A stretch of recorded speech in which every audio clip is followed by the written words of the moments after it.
I live in a community where they are ravaged as well by mice, and there is nothing worse than the stench of mice. There is nothing worse than having mice eat your grain. There is nothing worse than having mice running rampant around your house, around your farm, around your factory. And then we have, of course, Peter, the people for the ethical treatment of animals coming out. I didn't hear the member for Melbourne disendorsing them, saying that the mice, the poor little curious creatures, should be rehomed. Well, I actually agree with Peter. They should be rehomed into their inner city apartments so that they can. That's ridiculous. So that they can nibble away at their food and their feet at night and scratch their children at night.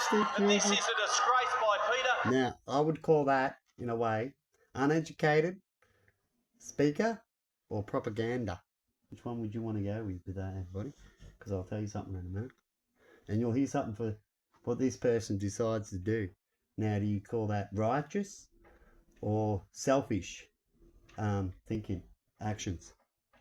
We always stand ready to help our farmers, and the APVMA, they are considering a request for certain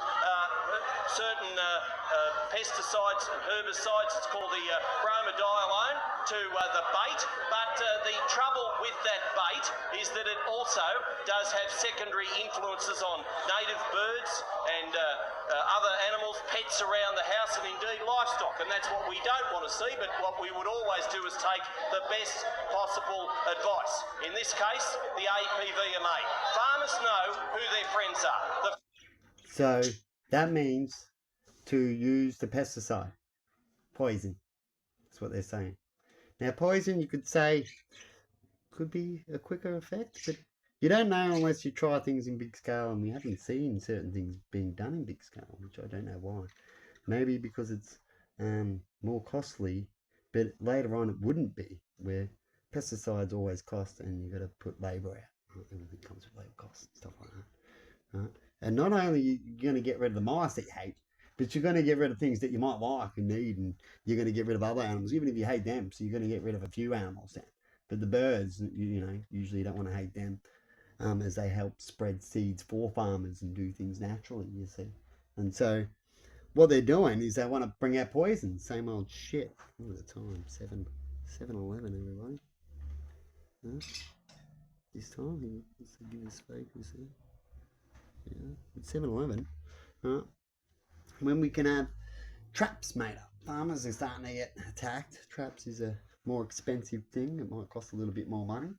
We do have science and technology, cool things. They love to sell it and stuff like that, right? And cameras that are pretty cheap now. You can get them from China. Able to make a deal somewhere along the line. So these things are cheap, and you can put them into the cages, right? And you can have these cages in just a box, and the box. We have sounds that repel mice. You can probably pick up sounds that might attract mice, like calls and stuff like that. So you can have these boxes making a sound. They've got the food in there. That's what they want, some food. So you put some peanut butter and attractive things in there. A little bit like the cage I've got here. And you have a bigger one with just some holes. You can have holes all the way around it. And they come to a middle point, right? A big box. So they can get in all the way. And you put them at where you might find a lot of mice. And they fill up. And with the computer thing, you can even tell you how many it can take. And you can lock up so it's not too overfull and not work properly. And they just have little doors when they go in. It's only one way in. It shuts. They can't get out. That kind of system.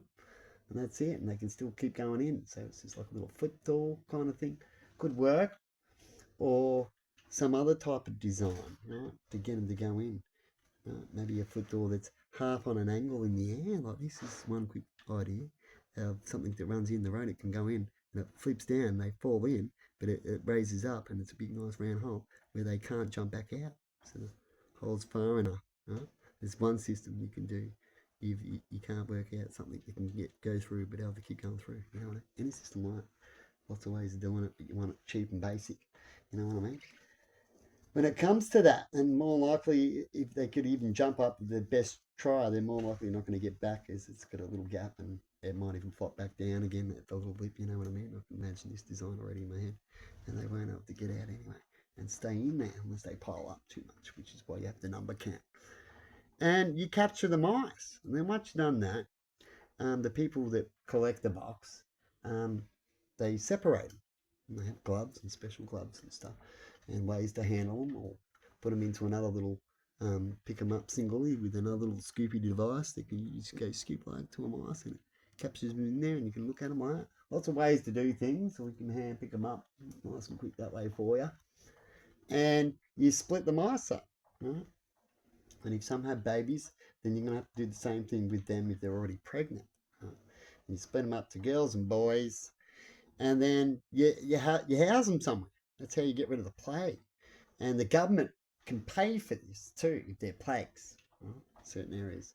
If you want to know where you can get funded, the government pays for it, right? Like it pays for pesticides all the time, and it pays to house and feed these on the most basic things. The mice are pretty small, and you can feed them pretty much leftovers. You could probably make some deals with farmers and leftovers to give back to the mice that you have not killed now. You get it?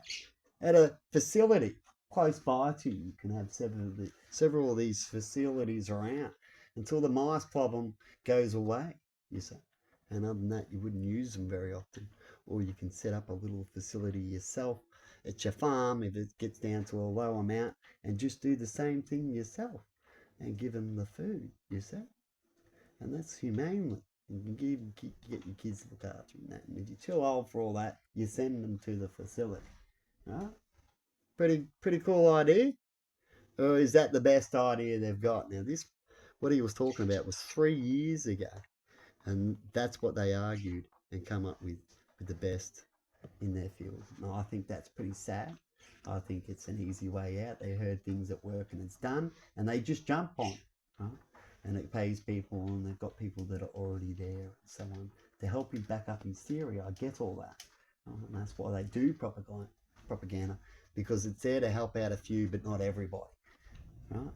And in this case, doesn't help out the manufacturing people. It helps out the poison section area.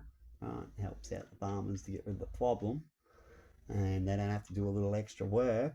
But then the farmers are causing more problems by killing nature and causing other problems where the poison goes in and kills a lot of other animals, including it might even kill your kid one day. In some cases, it does. Right? And I'm just going to leave it there and have a good one, everybody.